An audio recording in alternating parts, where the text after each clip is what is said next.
Hi everyone, I hope you're well. Today together we're going to be talking about shame. We all have experienced at least once in our life that shameful feeling. So what is it? Shame is actually this emotion that comes in when we think we're violating social norms that we believe in. It makes us see ourselves in the worst light possible. Because at that point, it pushes us to focus on the feelings of the others regarding us and what others are thinking about us. Let's also make the difference between guilt and shame. Guilt, it's about self-evaluation that we're doing something wrong. Shame, it's an evaluation of ourselves that there is something wrong with who we are. So who experiences shame?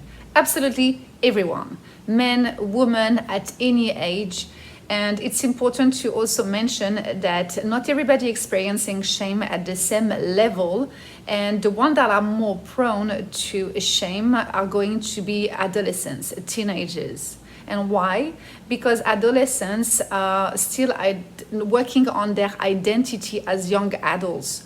And as we all know, because we all went through that, society has huge expectations on ourselves and how we should be, how we should behave, what we should be doing in life, and so on. And sometimes also family background can also have an impact on that. Shame proneness can have for impact to emphasize a psychological problem. And there is a link between shame and anxiety disorders and depression.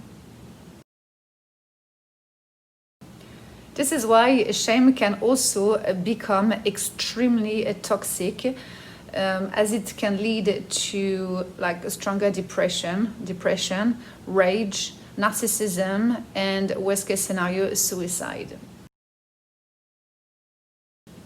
Fortunately, there are options and a solution.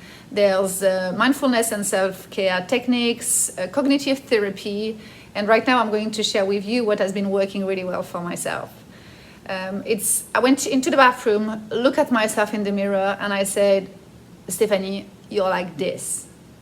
And in the first place, I really didn't like the person that I was seeing in the mirror. And this is why it's so tricky, actually, because we're like, how are people meant to be liking us when we think we are not lovable because of how we believe that we are? And trust me, I kept on repeating it to myself, facing into the mirror, this, I'm like that, I'm like that. And suddenly, you freeing yourself from it.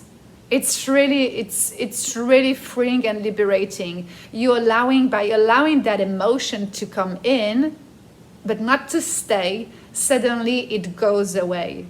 And this is where your true power is, because this is what you want, right? It's stop giving your own power away to whoever comes into your life based on what they say about what they think you are. Okay? Get your power back. We're all human. All those spectrum of emotion, as wide as it is, it's perfectly normal. And the more we acknowledge them and we accept them, we allow them to go through us and to go. This is where actually we can become the best version of who we are. Voila. I hope this helps. If you've got more questions about it, feel free to message. And for now, I will stop. I know there's so much more to say about it. I will wish you a fabulous day, and we'll see you next time. Bye.